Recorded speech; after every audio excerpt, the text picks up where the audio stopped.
So thrilled to have you here, Mr. Osayande Igiehon, the CEO of Heirs Energy. Thank you for being here and thank you so much for your time. Thank you. Thank you for inviting me. Pleased to be here. So, just to get started, Heirs Energy rebranded from Heirs Holding Oil and Gas last year. Can you tell us more about this rebrand and how it aligns with your company's broader strategic goals? Yes. So let me start by saying that as a group, we have a mission, and Heirs Energies is actualizing a part of that mission. So Heirs Energies is part of the Heirs Holdings Group, and as a group, what we are trying to do is build an integrated energy business that uniquely addresses Africa's energy needs. So far, we have started that journey, and we have acquired assets in Nigeria. So upstream, oil and gas. We have power generation and power distribution. That's the part of the ambition that we have achieved so far. But we are looking to then build the other components of the value chain, both in Nigeria and across Africa. So in rebranding from Heirs Holdings Oil and Gas to Heirs Energies, we are kind of we are making sure that the name of the company fits with the mission and the vision that we are trying to achieve, which is to build an integrated energy business, not just an oil and gas business. And you recently achieved a 51,000 BPD at the OML 17 this October. What factors contributed to this turnaround in production, and what challenges did you overcome to reach this production milestone? Yes. So we started this year at 35,000 barrels, and we have actually gone to achieve a peak of 53,000 barrels so far. We have gone beyond the 51, and we are marching towards 60 within a couple of months. So we're a very growth-minded company, and OMS 17 is a brownfield. It's a mature field. And what we have done is to apply an approach called brownfield excellence, something I developed as a result of my long career, in the course of my long career, to unlocking the potential in the field.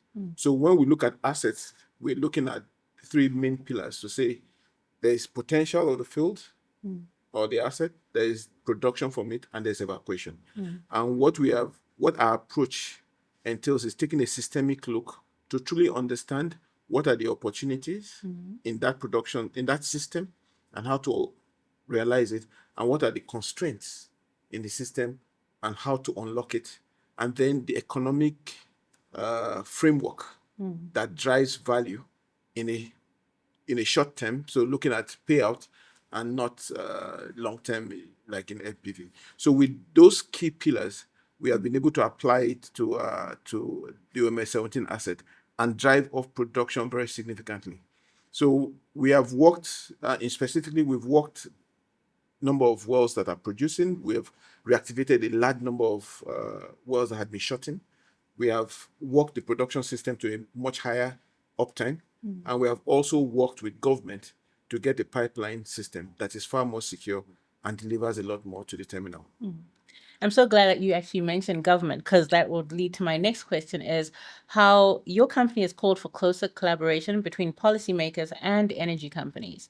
In your view, what are the most critical policies that need attention to drive further growth in the Nigerian gas sector? Yeah. So I think whilst there's more to be done, a lot has already been done in the recent years.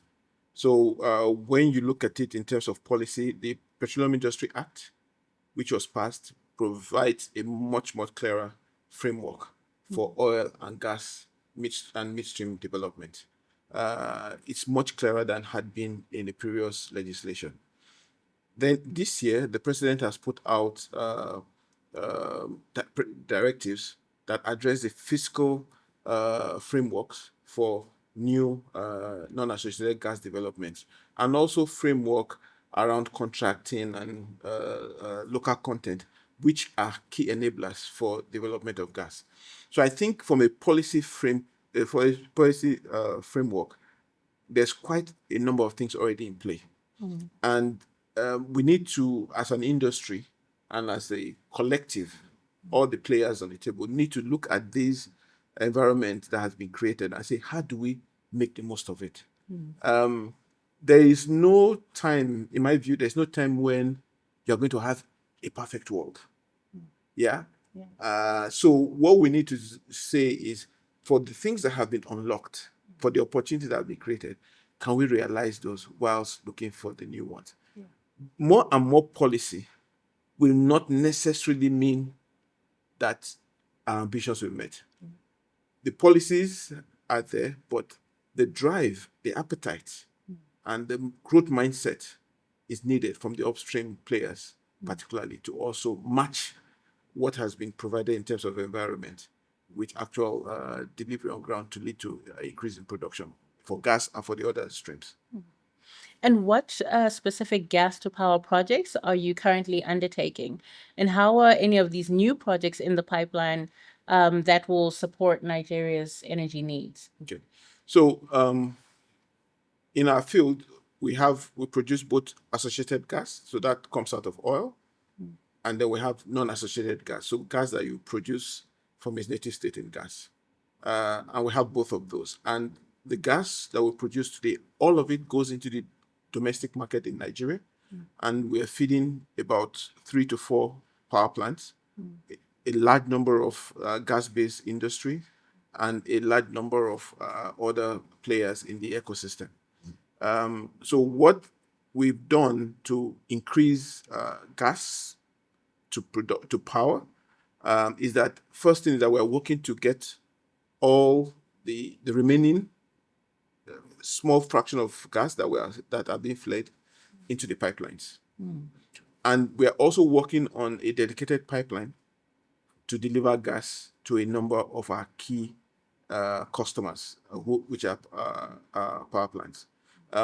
Within our group, as I mentioned, we have an integrated energy play, and gas to power is a key leg in that. So it's within that context we are working these opportunities to get more gas to our existing customers, but to also develop the infrastructure to get gas in a more impactful way to power plants, both existing and new. And just my final question, we're here at African Energy Week. How do you see this event contributing to your objectives, and particularly in promoting collaboration and attracting investment and supporting Nigeria's gas to power ambitions? Yeah, so this is a very important event. I think it's on many levels. First, I would say the African Energy Chamber has to be commended for taking a stand with spine to talk about the requirement for energy for Africa. I think in the years where the conversation became an energy transition conversation, many players who should have spoken up retreated. But I have to commend the African Energy Chamber for standing up and standing firm, and then providing this platform for us as Africans to talk about our needs and talk about the fact that we as Africans need to chart a responsible way forward from the current energy deficiency systems we have, to a system of energy sufficiency.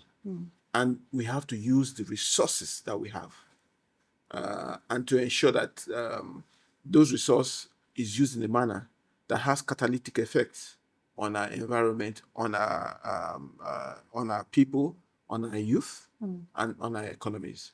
And also championing the fact that it should be done in such a way that environmental responsibility is paramount in our minds. Host community empowerment and synergy is key in achieving these ambitions. So when I now look at this conference as a platform, it's unique because it brings a number of key players to the table. It brings government, it brings financiers, it brings operators, it brings contractors to the table, and not just in one country, but across Africa. So it's a huge platform for collaboration, and I have to say that what I've seen really gives me confidence that this becomes a very well-established platform of note and of repute, and a pillar for the renaissance of Africa and for us working together to address Africa's energy poverty and truly be able to stand tall and tell our grandchildren when we are asked that we made our bit to solve the problem of energy poverty in Africa, and that we all contributed and were counted in the journey to to energy sufficiency for Africa. Thank you. Osa, thank you so much for your time. Thank you for being here today. Yes, thank you very much, Miro. Yes.